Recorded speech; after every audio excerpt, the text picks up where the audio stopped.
half in the bag. Whatever you expected it was going to be, it just completely blew you away on every level.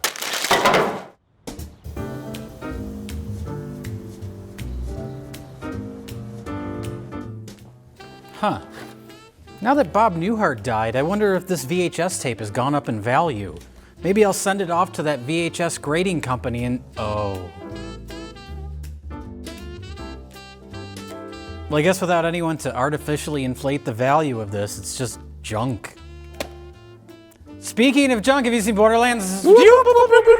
Well, destiny awaits. Legend has it that there's this massive treasure hidden in some secret vault. Finally! The elusive, congealed form of human embarrassment has been captured on film in the movie Borderlands by filmmaker Eli Roth. Or is this a Zack Snyder movie? I don't know who made this. Elderly comedian Cate Blanchett stars as Lilith in this video game adaptation made by Sony Pictures. Or was it Lionsgate? Wait, aren't all Lionsgate movies straight to Redbox? Is Redbox still in business? The movie also stars midget billionaire comedian Kevin Hart as Shooting Guns Man. A large man stars as Punch Things Man. A girl throws bombs as Throwing Bombs Kid. And Jack Black stars as annoying movie sidekick robot that's so annoying I saw Jar Jar Binks walk out of the theater. An elderly poop yogurt saleswoman, Jamie Lynn Curtis, is also in the film as elderly poop yogurt saleswoman scientist exposition grandma, who has a difficult time killing Michael Myers, but can't seem to kill her own career. This movie was long and no one showed up to it. How long was it? I never looked at the running time. I mean, it felt like it was 3 hours. It was an hour 42. Okay. It definitely felt like one of those movies where they just were like ripping stuff out to get it down to a manageable time and dump it. Yes, maybe, but the first thing to mention is that the I don't know if you call it drama or controversy with it was that Craig Mazin. Oh yeah, he wrote the original script for Chernobyl and Last of Us, Last right? of Us, Yeah. yes. He wrote the script for this, and then Eli Roth came in and said, no, that's too good. Let me ruin it. And then Craig Mazin said, I don't want my name on this. So there's an alias. Oh, I know they don't use Alan Smithy anymore. No, but it's like James. what's the new? Is there a new Alan Yeah, there Smithy? is. Joe Crombie. That's a really great. Joe Crombie is as the writer with 0 writing credits but Borderlands, and then in the facts it says Joe Crombie is an alias for Craig Mazin. Why even do aliases anymore when everybody, like back in the 70s, 80s, you do Alan Smithy, nobody knows. But with the internet, what it is now, it's not even worth it. Just publicly trash the movie and move on, I guess. Yeah, I mean, if you type in his Craig Mazin's, IMDb, it won't show up on it. So unless you're in the know or you really care, I guess you'd be like, that, So it's like, is he co-credited with Eli Roth? Because I think Eli Roth has a writing credit, doesn't he? Yeah. Okay. Oh yeah, Eli Roth is the main screenwriter, and then with Eli Roth and Joe Crombie. Okay. They're gonna love seeing Cate Blanchett fighting psychos. They're gonna love seeing Kevin Hart kick ass in a way you've never seen before. Well, this is why we saw this movie, because it sounded like a dumpster fire. And there's other movies like earlier this year, Madam Web came out that is we skipped that. We skip a lot of these types of movies now because they all look so generically bad. And this one, right out of the gate, started with a 0% Rotten Tomatoes. 0%. So we're like, oh, our junk ears perked up. Yeah. So we're like, hey, we haven't seen a terrible, terrible studio movie in a while. Right. Let's check it out for fun. Right. Things like Madam Web, I kind of I kind of know exactly what's gonna happen or what's wrong with it. Yeah, but there is kind of an ironic audience for those. People kind of had fun making fun of Madam Web. And there's things that people have joked about, like the bad ADR and stuff. So there's movies like that, or those Venom movies. People seem to genuinely enjoy how stupid those are. And this movie came out with barely any publicity. It's just sort of dumped in theaters, very little build up, very little any sort of promotion for it. It's like, oh, I guess that movie's out now.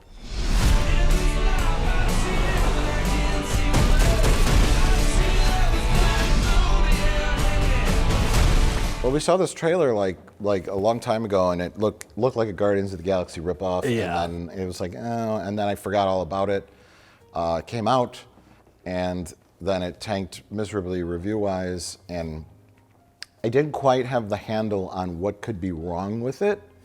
Other than it looking like a Guardians of the Galaxy ripoff. I'm assuming it's going to be loud and dumb and unfunny. But I was like, it can't be that bad, like 0%. Like then it went up to 4%. It's at like 7 now. Yeah, it's like still below Madam Web. A couple of reviewers just like, well, it's something to watch. That's like the best review. So I'm like, I've a video game movie adaptation used to be sort of like a joke. Oh, yeah. Like, the Super Mario Brothers movie, the Mortal Kombat movie, like those movies back then, they were just like super junk. Mm-hmm. But they've sort of been elevated recently with like Last of Us and Fallout. Yeah. And, or even the new Super Mario Brothers movie, which obviously we're not the target audience for it, but... Right. They're sort of like... But it was a faithful adaptation of the game, as opposed to like the earlier movies. Yeah, the plots for regular movies have gone down so much that movies based on video game plots have like surpassed them. Yeah. And then you have stuff like Last of Us, which is genuinely like well written, or the Fallout show, which I haven't watched. I've watched it. Is that a decent comparison to this movie as far as like action comedy? I know that show's very violent, right? It's similar in tone and setting. It's like, junk everywhere. It's like post-apocalyptic. Right. It's not space, it's just on Earth, and the people come from a fallout. There's different people in different living situations, and fallout shelter people, and blah, blah, blah. But that's obviously much more well done. It's not so much funny as it is just well done. Okay. But yes, before everyone gets mad and say I, besmirch video games, I know video games they've evolved from making a Super Mario Brothers movie or a Mortal Kombat movie. Mm-hmm. Back when video games were just like very simple. Oh, sure. I know now that they are very long, complex, well-written, big stories, almost to where it's like, hey, well, that's why they can translate into good movies. Yeah. Well, as some people would argue, that's why they're not worth translating, because something like, The Last of Us show is done really well, but the game is basically a visual, like you click a button and it's like, I'm sad now, boop, and then like a whole cutscene happens, and it goes on for 20 minutes and you're just watching it. Mm-hmm. So there's games like that too. Yeah. But this Borderlands game, I don't know much about it. So we were watching this just as a movie because I don't know anything about the game. I know the game, from what I've heard, this is like a movie that should have been made like 10 years ago. So it's an older game in the scheme of like recent popular video games in that sort of world. And I guess the movie was shot like 3 or 4 years ago. It was shot before Eli Roth made Thanksgiving, which already came out like a year ago. Mm-hmm. So I guess the story is they made this movie, he rewrote Craig Mazin's script, they shot the movie, and then right after that, Eli Roth left to go make Thanksgiving, which is more like in his wheelhouse. So I wonder if it was like he had a horrible experience making this. It's like, fuck, I just want to go make a simple, cheapo schlock horror film. I don't know. To cleanse the palate. What was the post-production delay? Why? I don't know the details of that. I don't know if there are any details of that. I know there were some reshoots that I don't think Eli Roth was involved with. I did notice throughout the movie there was lots of points where there's dialogue that's being said by characters that are off camera, or when you're seeing the back of their head, which is always a sign of like reshoots, reworking the script. I believe this was originally supposed to be R-rated. I believe that was, at the very least, that was the original script. I don't know if it was shot to be an R-rated movie, but it definitely has that feel in the final version. Like the editing feels sort of like clunky and awkward in parts. So I think it's sort of like a hodgepodge of one of those classic examples of Tiffany Cooks in the kitchen, that type of movie. I wanted a movie that you just feel great at the end of it. Everybody run!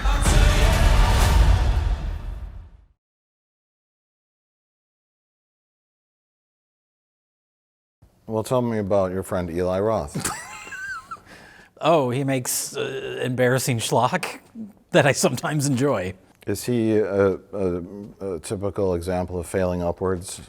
Well, he befriended Quentin Tarantino So I think that helped him out a lot. At what point? After Cabin Fever? Yeah, I think around the time he made Cabin Fever, he made the Hostel movies, which Tarantino produced. Okay. So pretty early on, after Cabin Fever kind of was like a popular film fest movie. He befriended people like Peter Jackson and Quentin Tarantino, and Tarantino of course put him in stuff as an actor. He's in like Inglourious Bastards. Yeah. So there's that. He did make, and this movie has Jack Black and Cate Blanchett in it.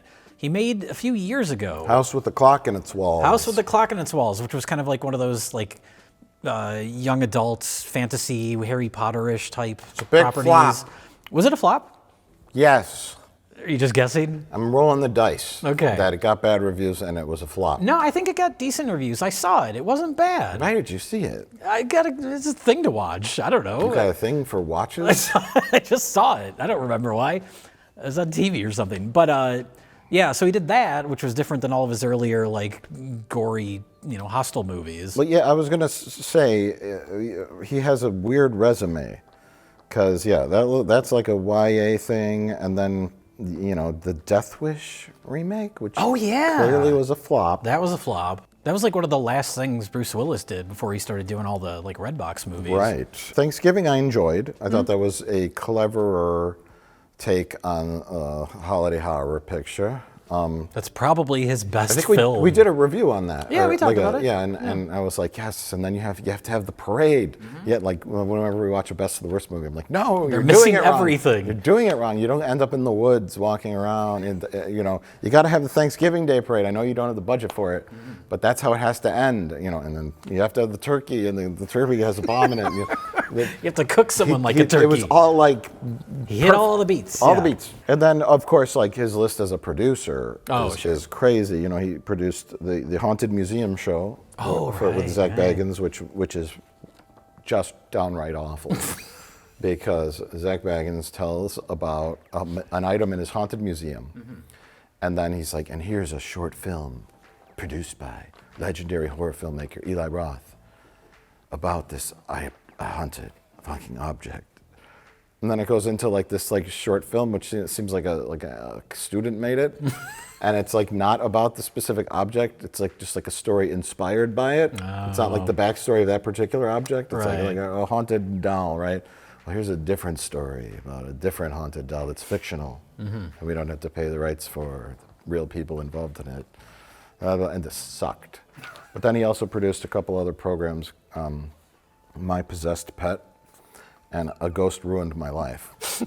Which is the best title for a TV show of all time. Discovery Channel. Filler, it's called. All those shows are called filler. Yeah. Things to put on during the middle of the afternoon. So if there's one thing his friend Quentin Tarantino taught him is slap your name on something and you get a check. I suppose, yeah. So yeah, that's. But he's kind of had the career of like, speaking of Guardians of the Galaxy, like pre-Guardians of the Galaxy James Gunn, where he kind of just was involved with lots of different things. Like he wrote the Scooby-Doo movies. Yeah. He did like web series, just until he got like, his kind of studio break with Guardians, and that of course sent him off to do everything he's doing now.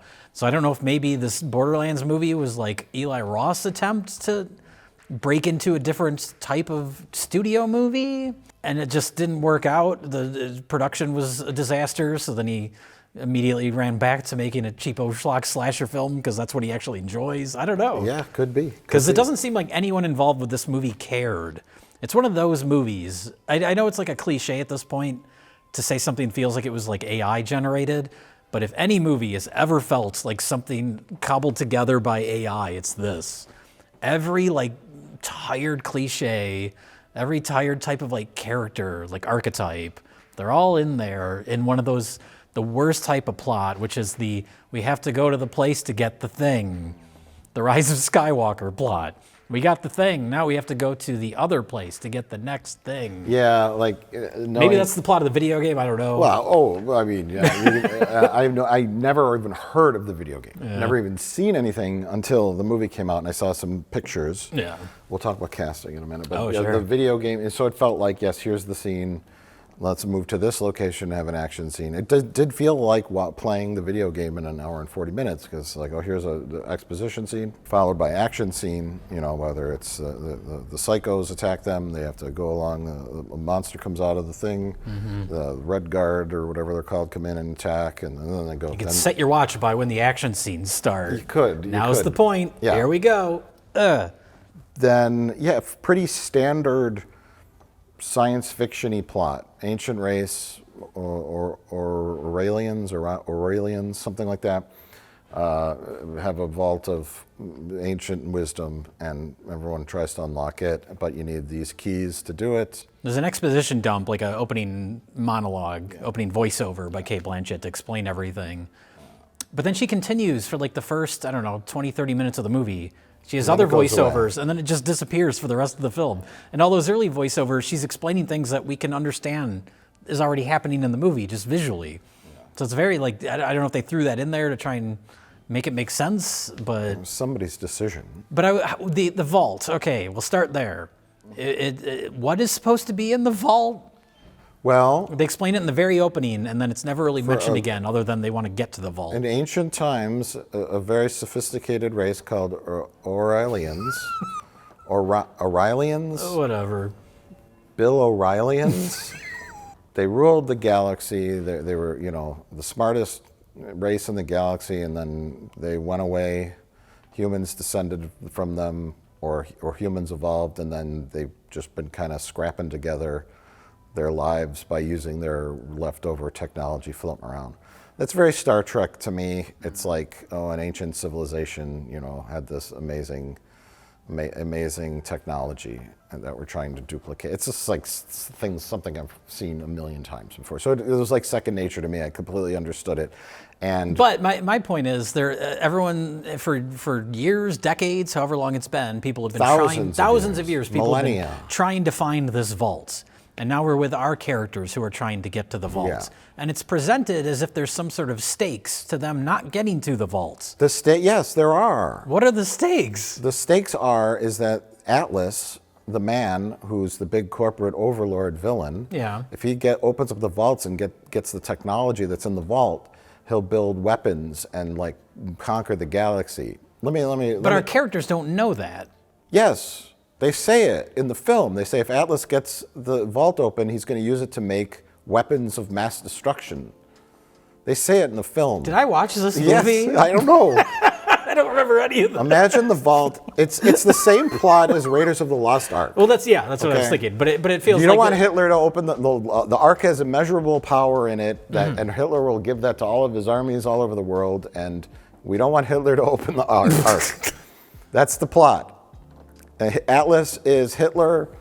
Atlas is the bad guy, and he has an army. He's the technology, and everyone else is scrapping by. It's a little Star Wars and Star Trek mixed together in some post-apocalyptic science fiction. Blah blah blah blah blah. Well, much like Atlas, when I watched this, I shrugged. It checks all the boxes. And then she has a voiceover in the beginning. She's like, the daughter of Atlas I've been hired to go find her. Blah blah blah blah. And then it becomes like and then she starts talking about the legend. The legend says you need the key and a true Aurelian, or whatever the fuck they're called. Yeah. Aurelian, I don't know, person, relative, daughter of Aurelius. She said daughter, I think, is the one who can open the. And I'm like, oh, it's her. Yeah. Oh yeah, and then they go to the brothel that isn't really a brothel, and Gina Gershon is like talking about her mother, and I knew you were special. It's like, oh, well, it's her. Yeah. Well, why are we even pretending it's not her? And by her we mean Cate Blanchett. Yes, Cate Blanchett. Spoilers. Cate Blanchett's in the film. The main character. That's the big twist revelation of the movie, is that she's the chosen one. Yes. But also, it's like I know nothing about this game, and I've never played it, and I don't know any of the characters' names or anything. But her name is Lilith, which biblically Lilith is the first woman.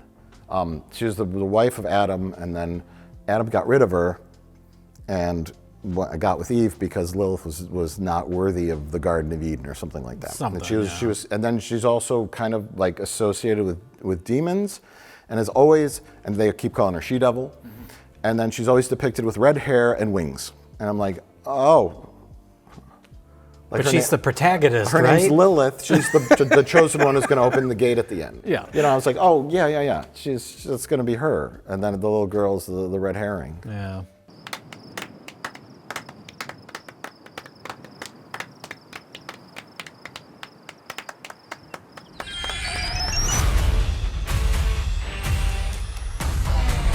Everybody run!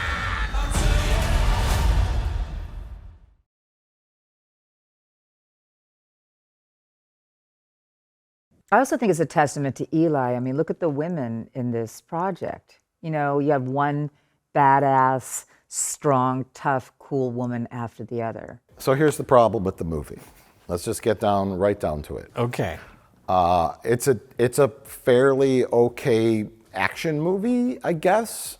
It's not super inventive or clever. There's no fun to it. Like, you know, the James Gunn Guardians movies always have some kind of fun action scene where he throws in some old 70s pop song and the camera's doing fun things and there's lots of visual gags. And they're inventive. Fun things happen along the way.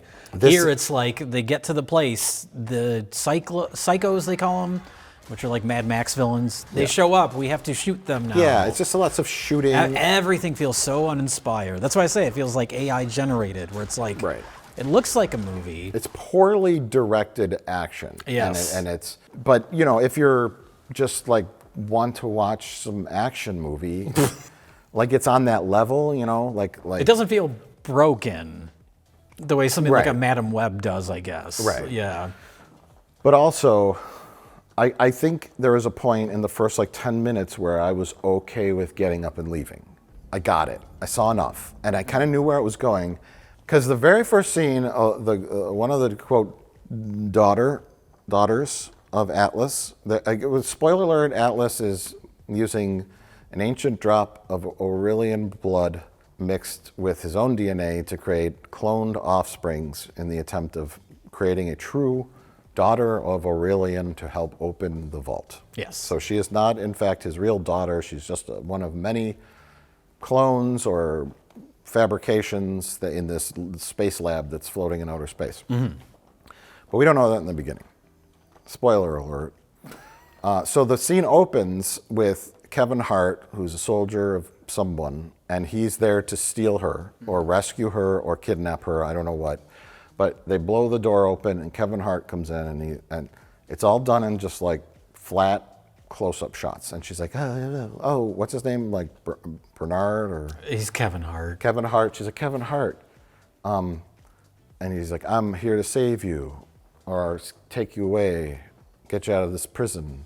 Oh, so my father sent his shortest soldier. Now, how do you shoot that, Jay? In close-ups? Yeah, just two like. How do you medium punch close-ups. that joke? In close-ups? Yeah, just stay on this. You don't cut to it wide so you can see Kevin Hart's height, which we haven't seen at this point. Right. The only way you know that that's a joke is if you know that Kevin Hart is famously very tiny. But in the context of the movie, we haven't seen anything other than this.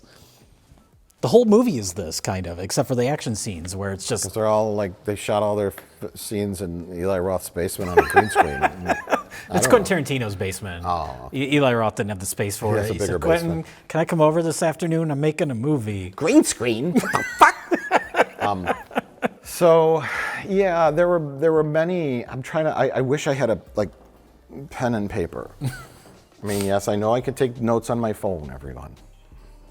I guess you could have in this movie because there was no one else in the theater. That's true. There was like 3 people in the theater. So I could have taken out my phone and typed notes in, but I don't like doing it. Right. Unless I'm in the top row. That was the time I took out my phone and I was playing solitaire. Because everyone always calls me out on that, saying we hate movie theaters, we hate people looking at their phones, but I only did that when I knew for sure there was no one behind me. You would not be bothering anyone else during the theatrical screening of Breaking Dawn Part 2, yeah, the Twilight I don't movie, remember what it was, but we were way up high, and there was no one behind me. So I would never. And there was a guy in the middle who probably was in the line of sight. So I didn't want to do that. Even if there's one guy, you don't want to annoy him. I was trying to take down notes because I'm like, that's a joke there, but you can't shoot it like that. You got to move this around. You got to frame it like this. Yeah. Because there were parts that were sort of funny. I think I laughed once, but I think the thing is like, was this a humorous movie? Was it made for children? Because all the Jack Black like one-liners were super like kiddie related. Yeah, well, and they were just annoying. It was like nonstop. It was weren't robot witty. in the family babbling.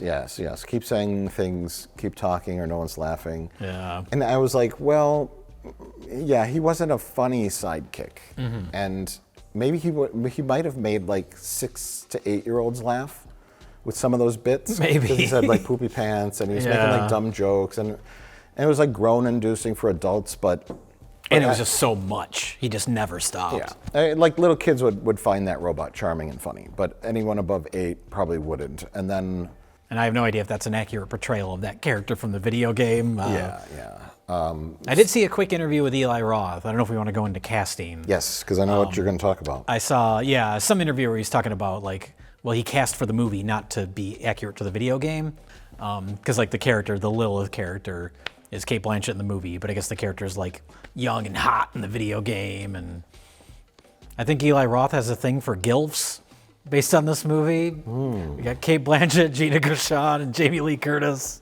Which I'm gonna say, Jamie Lee Curtis was showing some cleavage. Yeah, so did Gina Gershon, was showing a ton of cleavage. So he has a thing for gilf tits. I don't know. You know, that's a lot of very strong women in one production, and Eli's just like, it's very cool. I will say, like on paper, I support the idea of like doing something different, where you have a bunch of like mature women in your movie, just because it's different.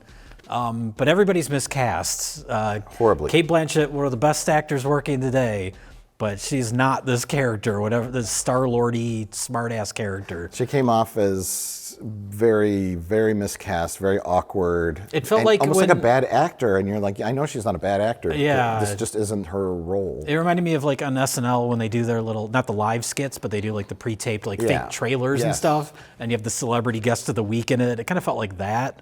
Like, it's funny that she's playing this type of character because she never would, because she's too classy and good for it. Yeah, it's weird. I did see that interview, and it was with like a younger woman. I don't even know interviewing him. who. I just saw it on like Twitter. There's like a clip of it. Yeah, and he's like, It wasn't about changing age. I'm reading the script and I'm not thinking about the game. I'm thinking about the movie. Who are the best actors? And you're talking about the best actor in the world. You know, you go right to Cate Blanchett. She said yes. and it's like, well, it's not really ageism. If you look at it that way, it is. But from a movie perspective, like, it was just weird. I thought she was just too old for that type of part. Because she's doing like action flips and she's being thrown around, and there's a couple. She barely looks like she knows what she's doing in those scenes. 'cause Right. She probably didn't. She's a different type of actress.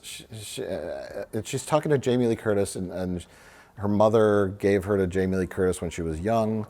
And I'm like, you guys are like the same age. They're like 10 years apart. Yeah. That, like, how old is Cate Blanchett? Was she born in like 1970? She's like, I don't know. 55? Yeah, sounds about right. 54? Maybe a little bit and older, Jamie Lee but- Curtis is like 65, I would Yeah. say.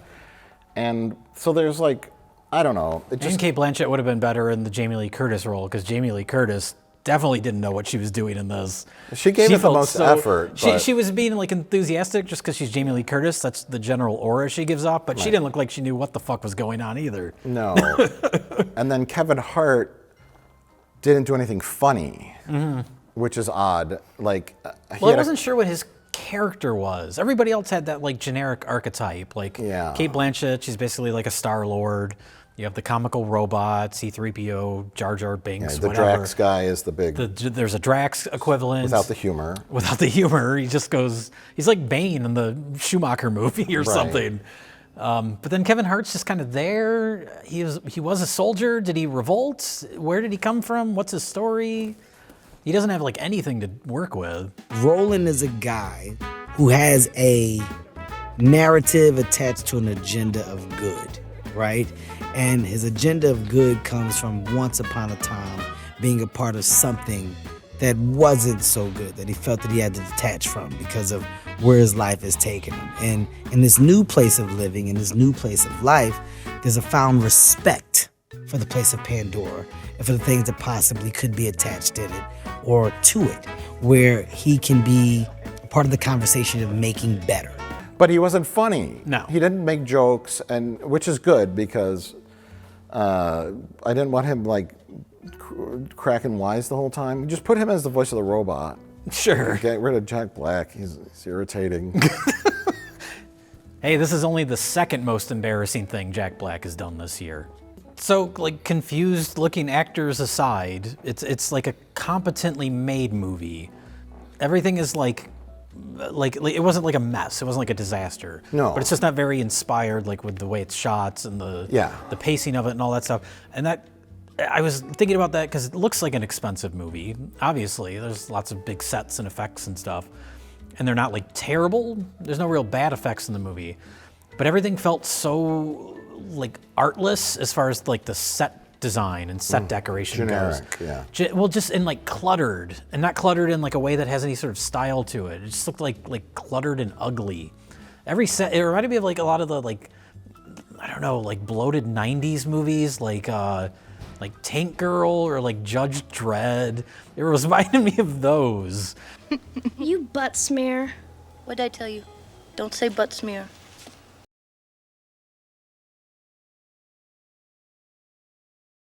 I want people to go, that is the best time I've had in a movie theater in years.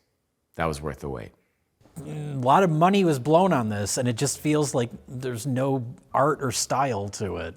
Yeah, that's true. I guess I didn't really think about that, but because in these kinds of movies, I will reference Guardians. You're gonna keep going back to Guardians of the Galaxy. There's all these junky, weird planets, but they all have. But there's so much thought put into them. There's a lot of thought put into them, and then like you're like, oh, that's neat. That the way that like that one city at the end of Borderlands where it just was like it's a big clump of something. Yeah, it's like they just glued together a bunch of like I don't know model kits. Like obviously CG, but the desert land was like. Oh, they actually filmed at Vasquez Rocks. We got to mention that. Oh, yeah, we did. Yeah, they did. That's a cliche at this point. Like it's like using the Wilhelm scream. You just got to stop doing it. Which was also in the film.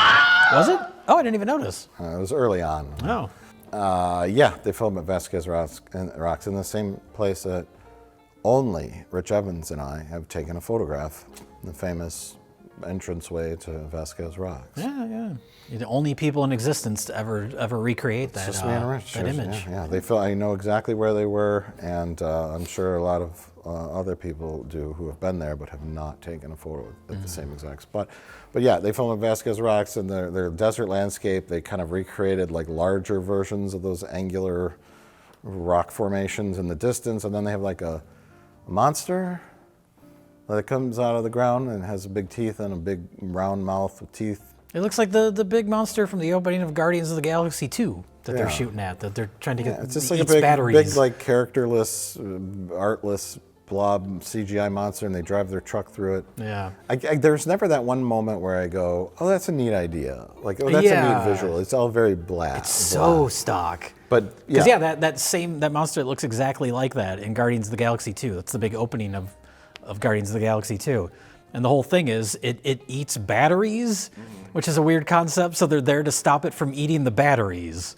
And then Rocket steals the batteries, and that leads to a plot point. So it's like, weird creative things that actually tie in with the story. It's not just a big monster, and we have to shoot at it now, and then move on to the next thing. He drove their car through it. They jumped the car, and then he shot a missile and exploded the back, and they drove out the back. That's exactly what happened.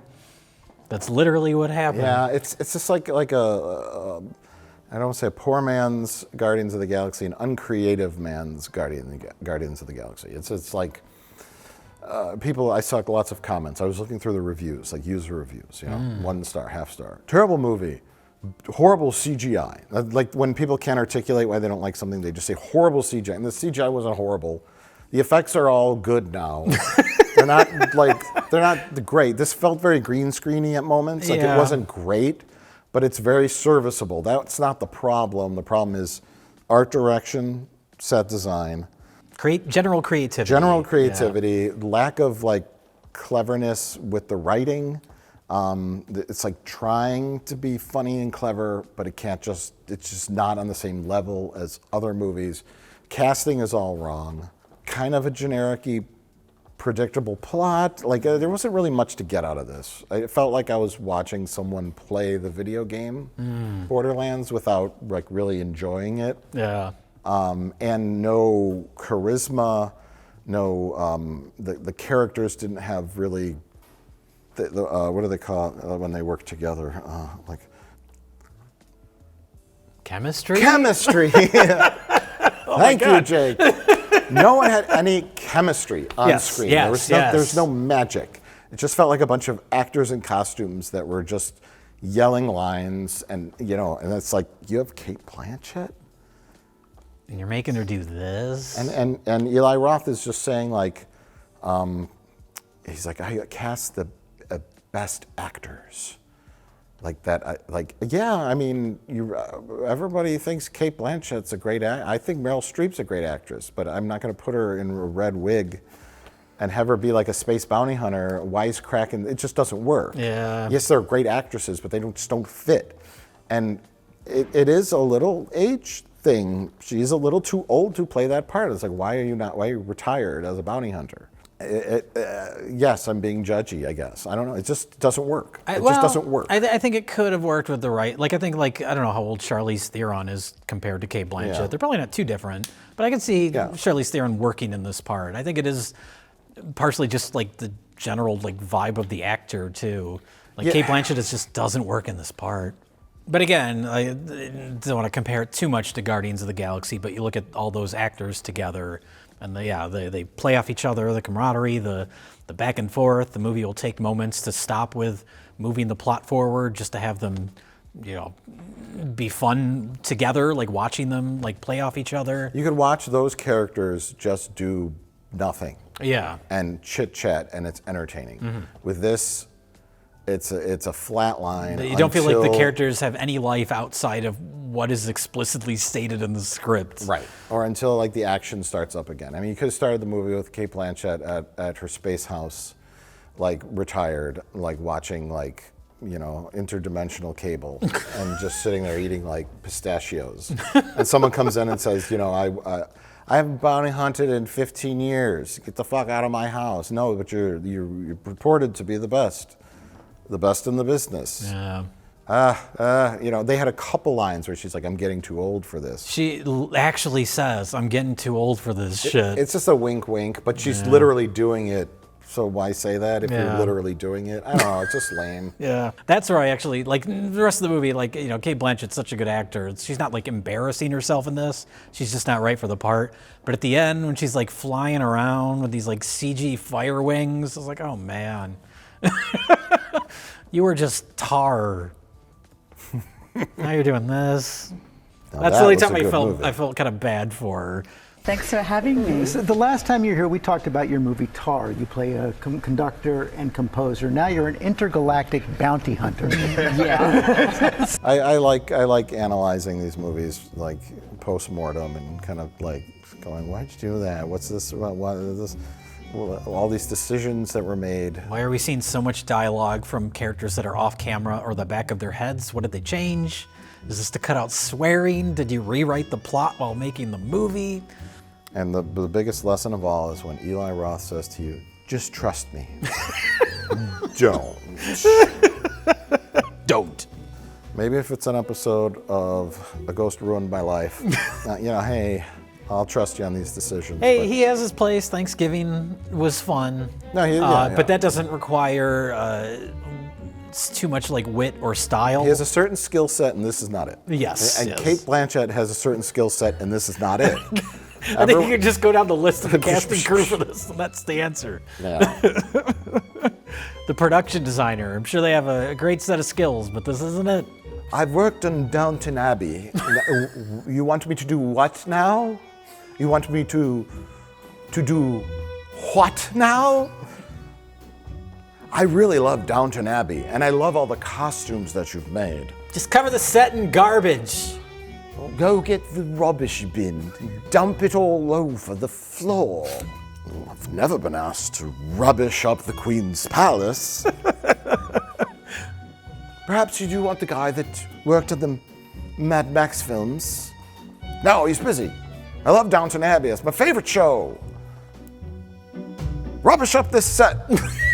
Right quick.